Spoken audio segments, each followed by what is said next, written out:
सभी पत्रकार मित्रों का स्वागत है।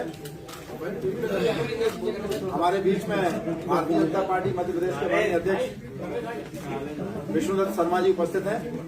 मैं उनसे निवेदन करूंगा कि पत्रकार वार्ता प्रारंभ करें। भाई जी को कैमरा रहा है।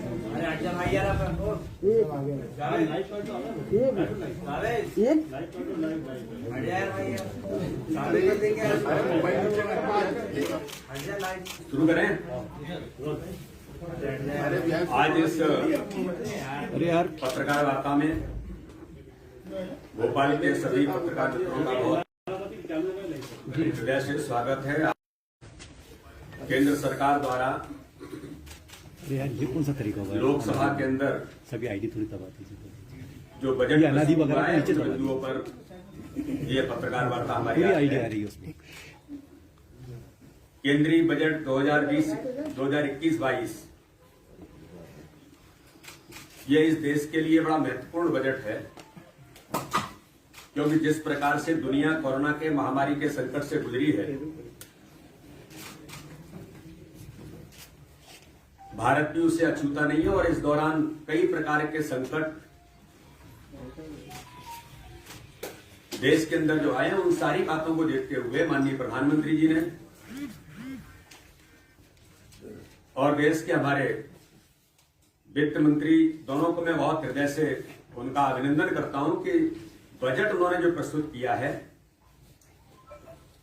ये बजट देश के अंदर आत्मनिर्भर भारत के रोड मैप को प्रस्तुत करता है। कोरोना के संकट में माननीय प्रधानमंत्री जी ने ये कहा था कि भारत को आत्मनिर्भर बनाने के लिए ये जो चुनौती हमारे सामने है, उसको अवसर में कैसे बदला जाए। तो केवल शब्दों में नहीं कहा, उसको अवसर में बदलने के लिए उसका रोड मैप जो बनाया था, उस रोड मैप को प्रत्यक्ष तौर पर देश के अंदर इंप्लीमेंट करने का काम इस बजट के माध्यम से माननीय प्रधानमंत्री जी ने देश के अंदर किया है। हम सब सांसदों को लोकसभा के अंदर पहली बार ऐसा हुआ कि ये पेपरलेस बजट है। सारी चीजें लोगों को जो उपलब्ध कराई, वो ऑनलाइन सारी चीजें लोगों को मिली हैं। बजट में मुख्य तौर पर 6 प्रकार के एरियाज में इस बजट को प्रस्तुत जो किया है, उसमें सबसे बड़ा महत्वपूर्ण हिस्सा हेल्थ को लेकर के माननीय प्रधानमंत्री जी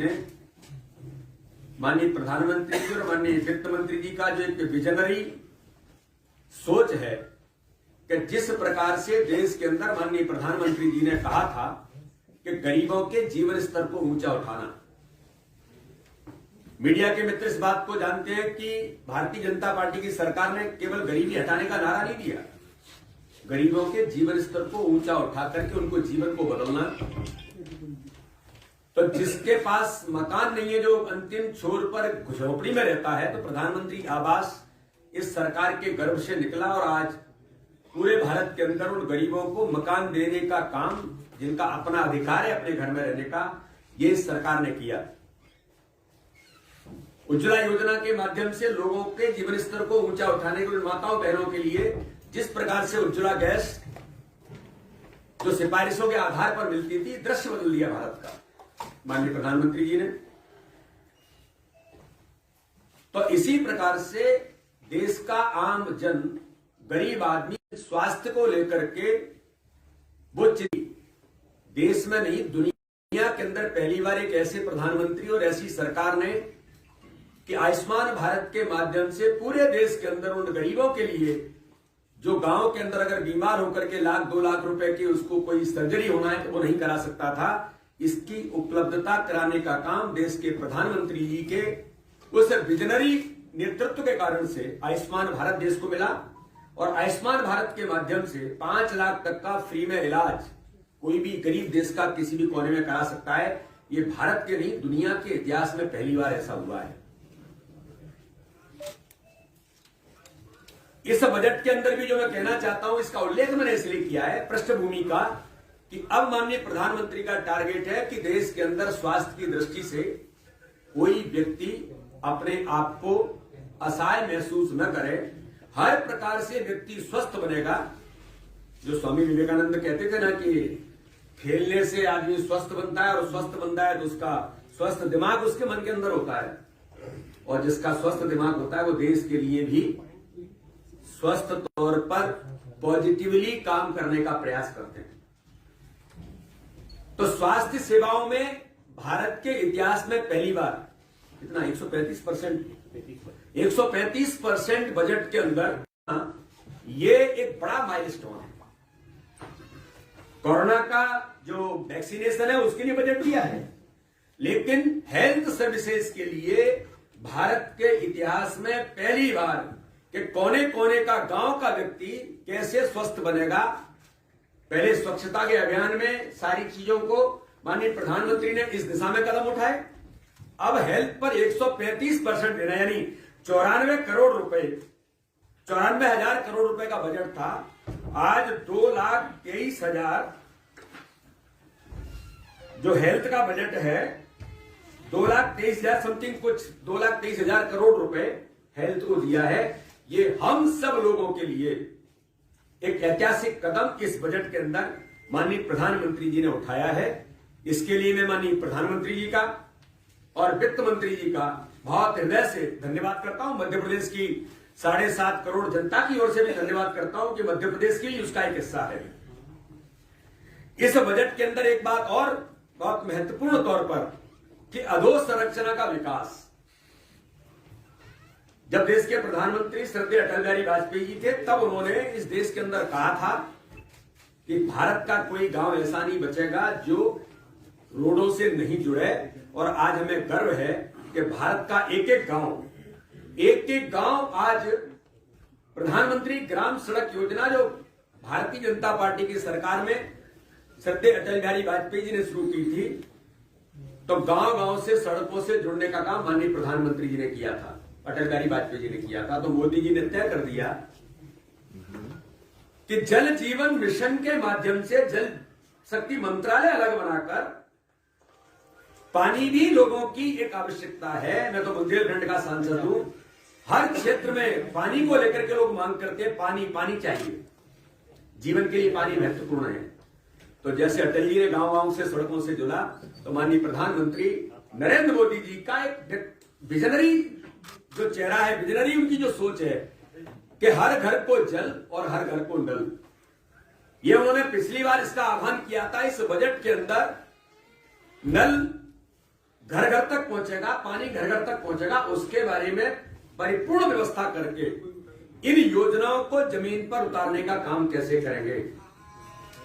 बजट के माध्यम से उनका वो विजनरी जो सोच है वो माननीय प्रधानमंत्री का दिखता है कि गांव गांव को, घर घर को जल पहुंचाना और नल से जोड़ना। ये एक ऐतिहासिक कदम हमारी सरकार ने, माननीय प्रधानमंत्री जी ने, माननीय वित्त मंत्री जी ने उठाया है। तो अधोसंरचना के विकास में, चाहे सड़क हो, चाहे बिजली हो, चाहे पानी हो, ऐसे हर प्रकार के इंफ्रास्ट्रक्चर को डेवलप करना इस बजट के अंदर बहुत महत्वपूर्ण दूसरा कदम माननीय प्रधानमंत्री जी ने उठाया है, जिसके कारण से कई प्रकार के रोजगार के अवसर भी इसके माध्यम से उपलब्ध होंगे। आपने देखा है कि जिस प्रकार से समाज के अंदर, मार्केट के अंदर लोगों में जो उत्साह आया है और जो उछाल, मैं उसका बहुत ज्यादा तो अध्ययन मुझे है नहीं, लेकिन सेंसेक्स से लेकर के कैसे उसका उछाल आया है, तो रोजगार के अवसर देश के अंदर इसके माध्यम से उपलब्ध होंगे। इंफ्रास्ट्रक्चर होगा तो चीजें बढ़ेंगी। मध्य प्रदेश को कृषि कर्मण अवार्ड इसलिए मिला 5 बार, सड़क मिली, बिजली हमने दी और पानी की उपलब्धता मध्य प्रदेश की सरकार ने भी उस समय 7 लाख हेक्टेयर सिंचाई 2008 से पहले हुआ, 2003 से पहले हुआ करती थी, लेकिन उसके बाद मध्य प्रदेश के अंदर 40-42 लाख हेक्टेयर से ऊपर सिंचाई की सुविधा देने के कारण से किसान उस दिशा में आगे बढ़ा। जो आय दोगुनी करने का माननीय प्रधानमंत्री जी का जो संकल्प है, वो इंफ्रास्ट्रक्चर किसान को जब मिलता है तो उसके आधार पर किसान इस दिशा में आगे बढ़ता है, और हमने सब देखा भी है। तो इस प्रकार से इंफ्रास्ट्रक्चर इस बजट का बहुत बड़ा दूसरा हमारा जो हिस्सा है। आकांक्षी भारत के लिए समावेशी विकास, ये माननीय प्रधानमंत्री जी ने इस दिशा में एक बड़े कदम उठाए हैं। मानव पूंजी में नवजीवन का संचार करना, किस प्रकार से हम इस दिशा में आगे बढ़ेंगे, ये माननीय प्रधानमंत्री ने इसको सुनिश्चित किया है। रिसर्च पर, शोध के मामले में देश के अंदर, क्योंकि विजनरी जब नेतृत्व होता है, कमिटमेंट वाला नेतृत्व जब होता है, जब ऐसा नेतृत्व होता है जिसके मन की आकांक्षा होती है कि दुनिया को हम लीड करें, तो माननीय प्रधानमंत्री की उस सोच के कारण आज हमें गर्व है कि कोरोना के महामारी के संकट में रिसर्च में भारत सबसे आगे निकल करके कोरोना वैक्सीन में, चाहे वो अमेरिका हो, चाहे चाइना हो, चाहे और भी दुनिया के देश हैं जो अपने आप को शक्तियां कहते हैं, लेकिन भारत इन सब में महाशक्ति बनकर के उभरा। और आज हमें गर्व है कि 21 देशों को केंद्र की सरकार ने कोरोना की वैक्सीन को सप्लाई करने का काम किया है। दुनिया का ताकतवर देश इजराइल ताकतवर देश है, उसके प्रधानमंत्री ने भारत के प्रधानमंत्री की और भारत की सरकार की प्रशंसा की है। इसलिए की है कि उन्होंने हमें वैक्सीन दिया, इसके लिए मैं भारत का आभारी हूं। यह सामान्य घटना नहीं है। तो इस दिशा में एक लीड करने का काम माननीय प्रधानमंत्री जी ने पूरे दुनिया के अंदर जो किया, ये हम सब लोगों के लिए एक ऐतिहासिक कदम है। तो इस पर माननीय प्रधानमंत्री जी ने रिसर्च पर बड़ा फोकस किया है कि हमारे वैज्ञानिक, ऐसे लोग जो देश के लिए काम करना चाहते हैं, ऐसे लोग जो देश के बारे में सोचते हैं, उनको कैसे अपॉर्चुनिटीज मिलेंगी, अवसर मिलेंगे। तो रिसर्च पर इस बजट में बड़ा फोकस माननीय प्रधानमंत्री और वित्त मंत्री जी ने किया है। और जिसके बारे में हम लोग कहते हैं कि माननीय प्रधानमंत्री ने कहा कि न्यूनतम सरकार और अधिकतम शासन, इस दिशा में हम आगे बढ़े। इसलिए मैं कह सकता हूं कि ये जो बजट है, ये गुड इकोनॉमिक्स और गुड पॉलिटिक्स को चरितार्थ करने वाला बजट है। इसके माध्यम से हम गुड गवर्नेंस देने का काम, जो माननीय प्रधानमंत्री जी का संकल्प है, देखा था, तो गुड गवर्नेंस और इसके अंदर गुड इकोनॉमिक्स जो शब्द मैंने उपयोग किया है, और इसी प्रकार से एक अच्छी राजनीति करना, देश के अंदर सार्थक और पॉजिटिव पॉलिटिक्स करना, ये इस बजट के अंदर भी चरितार्थ होता है। इसलिए ये बजट एक प्रोग्रेसिव और प्रोएक्टिव बजट है, जिसके माध्यम से हम देश के अंदर आगे बढ़ने का प्रयास हम लोग कर रहे हैं। उज्ज्वला योजना के अंदर आपको ध्यान में कि 8 करोड़ से ऊपर परिवारों को गैस कनेक्शन देने का काम सरकार ने किया। लेकिन बजट के अंदर अभी 1 करोड़ और हम देश के अंदर उज्ज्वला योजना के माध्यम से, इसमें कुछ बात मैं आपको जो कहना चाहता हूं कि नए 100 सैनिक स्कूल, ये बड़ा महत्वपूर्ण और क्रांतिकारी कदम है देश की सुरक्षा के लिए, देश की रक्षा के लिए। ऐसे लोग जो प्रशिक्षित होकर के आज के इस तकनीकी के युग में इस प्रकार से, जहां पर अच्छे सैनिक अधिकारी तैयार होते हैं, तो देश के अंदर 100 सैनिक स्कूल खोलना ये सामान्य घटना नहीं है। ये प्रधानमंत्री जी के उस सोच का परिणाम है कि वो सोचते हैं कि देश के लिए इस प्रकार के अधिकारी जो देश की रक्षा के लिए कैसे तैयार होंगे। तो चाहे गरीबों के उत्थान की बात हो, चाहे रिसर्च, वैज्ञानिक नौजवानों के लिए रिसर्च की बात हो, तो देश की रक्षा और सुरक्षा के लिए इस प्रकार के नौजवानों को अवसर देकर के तैयार करना, ये प्रधानमंत्री की उस बड़ी सोच का परिणाम है कि उन्होंने 100 नए सैनिक स्कूल दिए हैं। तो साथ में ही ट्राइबल स्कूल्स के बारे में भी उन्होंने जनजाति, अनुसूचित जाति जनजाति के क्षेत्र में भी इस प्रकार के बजट को देकर के प्रावधान करने का काम माननीय प्रधानमंत्री जी ने किया है। जिसके अंदर अगर मैं ये कहूं कि अनुसूचित जाति के कल्याण के लिए पोस्ट मैट्रिक स्कॉलरशिप स्कीम में अनुसूचित जाति के 4 करोड़ छात्रों के लिए 2025-26 तक 35,219 करोड़ रुपए का आवंटन किया गया है। ये आजादी के बाद पहली बार ऐसा हुआ है कि इन समाज वर्गों के, उन नौजवानों के बारे में स्कॉलरशिप को रिवाइज करना, ये पहली बार विद्यार्थी परिषद के अंदर रहा हूं। हमने इस पर पूरा देश भर के छात्रावासों की स्टडी की थी। तब उस समय जो वर्कर के आया था, आज तक कभी किसी ने सोचा ही नहीं। तो इस दिशा में माननीय प्रधानमंत्री जी ने इस बजट का प्रावधान करने का काम किया है। उच्च शिक्षण संस्थानों के लिए, हायर एजुकेशन के लिए हायर एजुकेशन कमीशन की स्थापना होगी। जो मैंने कहा कि रिसर्च से लेकर के सारी बातों का जो माननीय प्रधानमंत्री ने दिया है, इस दिशा में भी हम कदम बढ़ाने का काम देश के अंदर करने का प्रयास कर रहे हैं।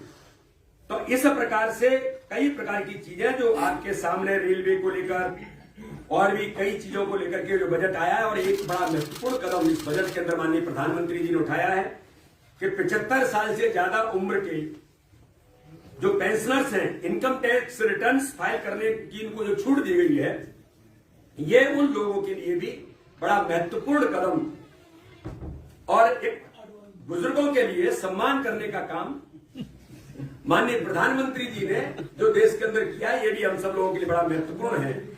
एक बात मैं कम समय में थोड़ा सा उल्लेख कर देना चाहता हूं कि मध्य प्रदेश को लेकर कई प्रकार की चीजें इस बजट के अंदर दी हैं। अगर आप कहेंगे तो ये आपको चूंकि केवल मैं उल्लेख कर देता हूं कि भूतल परिवहन मंत्रालय के अंदर 89 सड़क परियोजनाएं जिनकी लंबाई 3636 किलोमीटर है, 38,743 करोड़ रुपए का प्रावधान हुआ है। भोपाल में मेट्रो रेल प्रोजेक्ट के लिए 1,565 करोड़ रुपए, इंदौर मेट्रो रेल प्रोजेक्ट के लिए 1106 करोड़ रुपए, जिलों की मुख्य सड़कों का उन्नयन एवं विकास 700 करोड़ रुपए, मध्य प्रदेश में पुलों का निर्माण 400 करोड़ रुपए, सड़कों के विकास हेतु पब्लिक प्राइवेट पार्टनरशिप में परियोजना लाने के 650 करोड़ रुपए। ऐसे अलग अलग प्रकार से रेल मंत्रालय के लिए भी जो 3 प्रकार की चीजें, जो 8 नई रेल लाइन परियोजनाएं हैं, 5 रेल परियोजनाओं का गेज परिवर्तन है और 27 रेल लाइनों का दोहरीकरण है। इसके लिए भी मध्य प्रदेश के अंदर 34,770 करोड़, 14,650 करोड़ और 36,916 करोड़ रुपए का प्रावधान इस बजट के अंदर किया है। जल शक्ति मंत्रालय में मैं हमारे मित्रों को और खासतौर पर बुंदेलखंड के लोगों को बधाई देना चाहता हूं। माननीय प्रधानमंत्री जी को, वित्त मंत्री को हृदय से धन्यवाद देता हूं उस गरीब बुंदेलखंड की जनता की ओर से कि बहुत वर्षों से केन बेतवा लिंक परियोजना जो हमारी पेंडिंग पड़ी थी, उस पर ऐतिहासिक कदम उठाते हुए 35,111 करोड़ रुपए केन बेतवा लिंक परियोजना को हमारे कई बुंदेलखंड के मित्र भी यहां पर बैठे हैं। बुंदेलखंड में आज पानी के लिए त्राही करते हैं। कुछ दिनों बाद होगा कि पानी ही पानी बुंदेलखंड के अंदर होगा, पीने से लेकर के सिंचाई तक। तो केन बेतवा लिंक परियोजना के लिए ऐतिहासिक कदम इस बजट के अंदर जो उठाया गया है। सिंचाई परियोजनाओं की क्षमताओं के विकास के लिए 367 करोड़ रुपए, जल शक्ति मंत्रालय द्वारा क्रियान्वित योजनाओं के लिए जो मैंने कहा नल जल योजना, घर घर जल 382 करोड़ रुपए, विद्युत मंत्रालय के लिए भी अलग अलग प्रकार से, चाहे वो प्रदेश में ट्रांसमिशन लाइनों का विकास हो, ट्रांसमिशन लाइनों का सुदृढ़ीकरण हो, उच्च शिक्षा गुणवत्ता सुधार के लिए 1,028 करोड़ रुपए, शहरी विकास मंत्रालय के द्वारा शहरी विकास परियोजना के लिए 260, शहरी सेवा उन्नयन परियोजना के लिए 660, शहरी विकास परियोजना हेतु अतिरिक्त धनराशि 230, ग्रामीण विकास मंत्रालय के लिए बहुउद्देशीय ग्रामीण जल प्रदाय योजना, वही जल शक्ति मिशन में 1200 करोड़ रुपए और मध्य प्रदेश ग्रामीण सड़क परियोजना के लिए 600 करोड़ रुपए और खासतौर पर कौशल विकास परियोजना के लिए 110 करोड़ रुपए का प्रावधान इस बजट के अंदर माननीय प्रधानमंत्री जी ने और वित्त मंत्री जी ने किया है। इसलिए मैं माननीय प्रधानमंत्री जी को और वित्त मंत्री जी को एक बार पुनः हृदय से धन्यवाद देता हूं और आशा करते हैं कि इस बजट के माध्यम से जो माननीय प्रधानमंत्री जी का जो विजन है वो देश की जनता के लिए हम एक बार पूरे इस बजट को पुनः एक बार सराहना करते हुए पुनः एक बार माननीय प्रधानमंत्री जी का धन्यवाद देता हूं।